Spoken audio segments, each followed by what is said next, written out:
Bonjour à tous, bienvenue dans cette première game de la seconde journée de ligue. C'est une partie qui s'est déroulée assez rapidement. Alors on joue bien à Magic, hein, malgré ce que le tapis de table laisserait suggérer.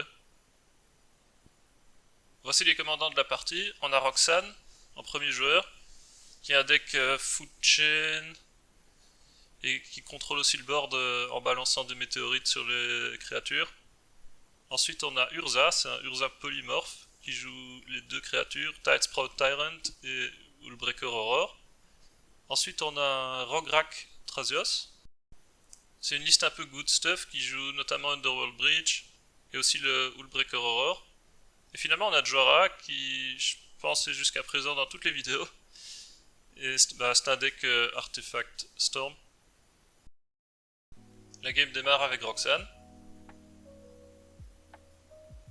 qui joue un Urza Saga et passe ensuite son tour.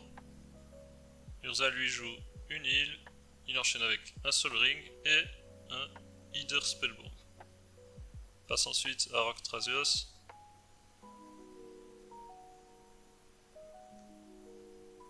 Il joue Rograk et ensuite un Scalding Tarn qui va craquer un shortcut pour aller chercher un Edge Maze et il surveille une Taiga qui met dans son graveyard.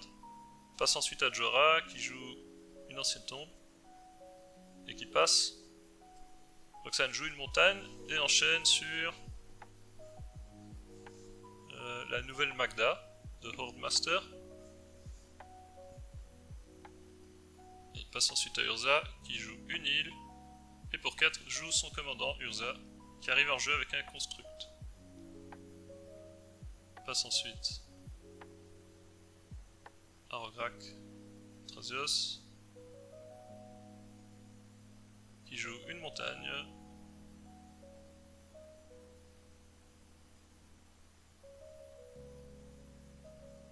Et pour 2 il joue un Earthcraft.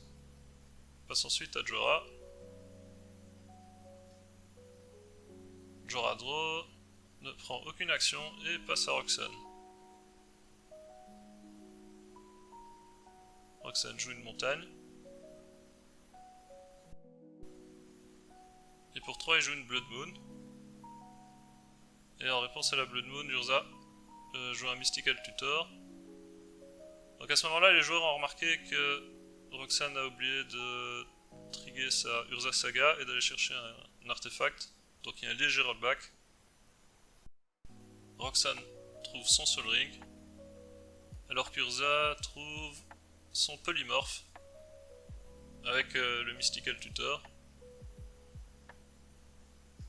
Maintenant les choses se font dans l'ordre, on joue la Blood Moon et Urza untap. Il draw le polymorphe, joue une île,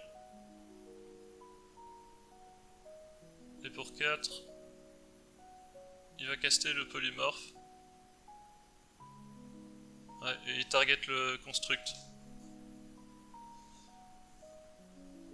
Donc, il n'y a pas l'air d'avoir de réponse. Il va pouvoir aller chercher. Il trouve le Tidesprout Tyrant.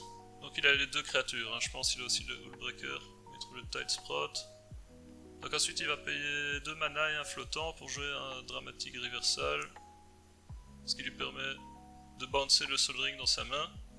Et comme il a un mana flottant, il peut recaster le Sol Ring. On obtient ici une boucle, car le tyran permet de renvoyer n'importe quel permanent dans la main de son propriétaire.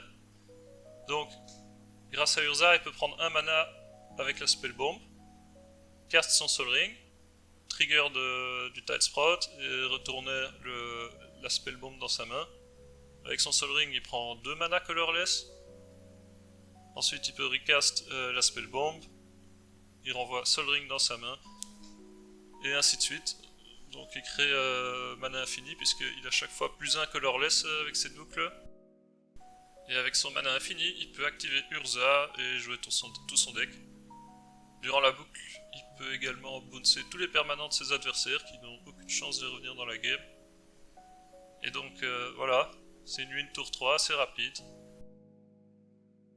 Félicitations aux joueurs d'Urza et merci à vous d'avoir regardé cette vidéo assez courte.